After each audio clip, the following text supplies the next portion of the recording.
Hit TV YouTube channels లో మీ వ్యాపార ప్రకటనలకు మరియు ప్రమోషనల్ ఇంటర్వ్యూస్ కోసం వెంటనే సంప్రదించండి. గురుగారు మామూలుగా ఇంట్లో నీరు అసలు ఏ దిశ నుంచి ఏ దిశకు ప్రవహిస్తే మంచిది? అసలు అది నీరు ఇంట్లో ఉండటమే మంచిది కాదంటారా? మీరు ఏం చెప్తారు? వాడకం ఏ విధంగా ఉంటే మంచిది పోనీ అదన్నా చెప్పండి. ఒకప్పుడు ఇండిపెండెంట్ హౌసెస్ కానివ్వండి, పల్లెటూరులో మనం ఏర్పాటు చేసిన నివాసాలు కానివ్వండి, భవంతులు కానివ్వండి, అంతస్తులు కానివ్వండి, ఇండిపెండెంట్గా ఉండేవి. ఎవరి ఇల్లు వారికే ఉండేది. దానికి ఒక ప్రహరీ, దానికి ఒక ప్రాంగణం అంతా ఉండేది. అప్పుడు ఆ కాలంలో ఎప్పుడూ కూడా నీరు పల్లం వైపు ప్రవహిస్తుంది. మనం వాడినట్టు ప్రవహించదు. నేను ఎత్తువైపు నీళ్లు పోసినా మళ్ళీ నా కాళ్ళ వైపు వస్తాయి. సో ప్రశ్నలోనే జవాబు ఉంది. అంటే పల్లం వైపు ప్రవహిస్తుంది.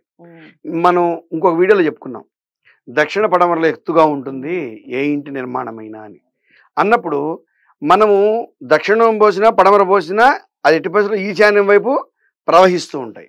కాబట్టి ఇప్పుడున్నటువంటి కాలక్రమేణా జరిగినటువంటి మార్పుల గురించి చెప్తాను నేను, వాస్తుశాస్త్రానికి అనుసంధానం చేసి. అపార్ట్మెంట్ కల్చర్ కానివ్వండి, విల్లాస్ కానివ్వండి, డ్రైనేజీ వ్యవస్థ వచ్చిన తర్వాత మన ఇంట్లో స్నానపు గదులకు సంబంధించి ఇతరత్ర మన ఇంట్లో ఉన్నటువంటి బట్టలు ఉతుక్కునే నీళ్లు కానివ్వండి, మన ఇంట్లో ఉన్నటువంటి వంట సామాగ్రి శుభ్రం చేసుకునేటువంటి నీళ్లు కానివ్వండి, ఇవన్నీ కూడా సాధ్యమైనంత అవకాశం ఉంటే ఉత్తరం వైపు ప్రవహించేట్టుగా దాని పైప్ లైన్ని మనం ఏర్పాటు చేసుకోవాలి. ఎప్పుడు కూడా ఉత్తరం నుంచి దక్షిణం వైపు కానివ్వండి, తూర్పు వైపు నుంచి పడమర కానివ్వండి, నీరు ప్రయాణం చేయవద్దు.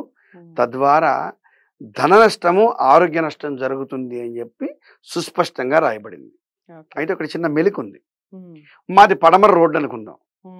మా ఇల్లు పడమర రోడ్డు, తూర్పు వైపు మా ఇంటి వెనక ఇంకో ఇల్లు ఉంది.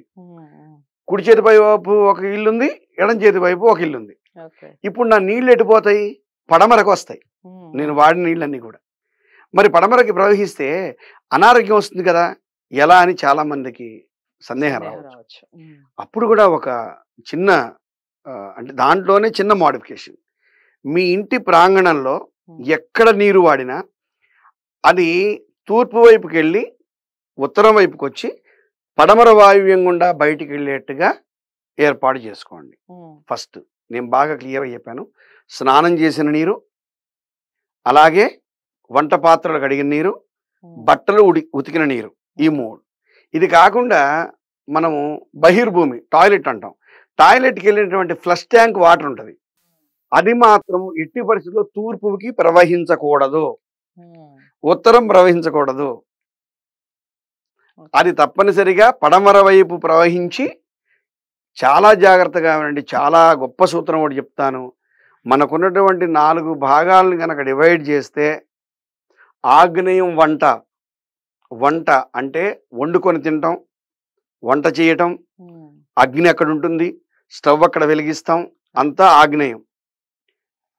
నైరుతి పంట, మనం సంపాదించిన డబ్బు, రైతుకైతే కనుక ధాన్యం, మనం సంపాదించుకున్నటువంటి బంగారము, ఇతరత్ర నగలు, ఇతరత్ర డాక్యుమెంట్లు, ఇంపార్టెంట్ ఫిక్స్డ్ డిపాజిట్ పేపర్స్, ఇవన్నీ నైరుతి భాగంలో.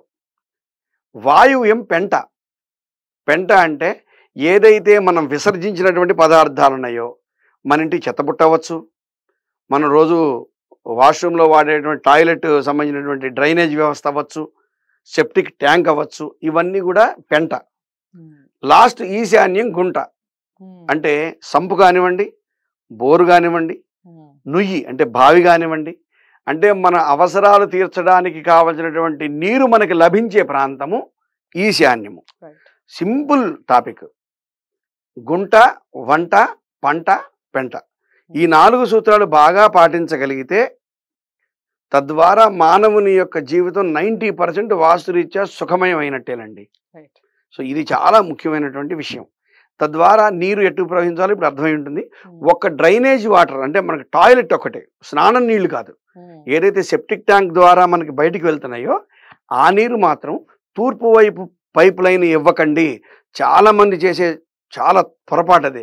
తూర్పుకి వెళ్ళాలి కదా నీళ్ళు అని చెప్పి దీన్ని దాంట్లో కలుపుతున్నారు. దానివల్లే ఇళ్ళు అమ్ముకొని వెళ్ళిపోతున్నారు. ఎట్టి పరిస్థితుల్లో పడమర నుంచి వాయువ్యకి ప్రవహించాలి, వాయువ్యం నుంచి బయట రోడ్డు మీదకి డ్రైనేజ్ ఉంటుంది, అటువైపు వెళ్ళిపోవాలి. ఇది ముఖ్యమైనటువంటి సూత్రం. దీన్ని పాటించి మీరందరూ కూడా సుఖమయ జీవనాన్ని మీరు ఏర్పరచుకుంటారని మనసా వాచా కర్మణ నేను ఆశిస్తున్నాను.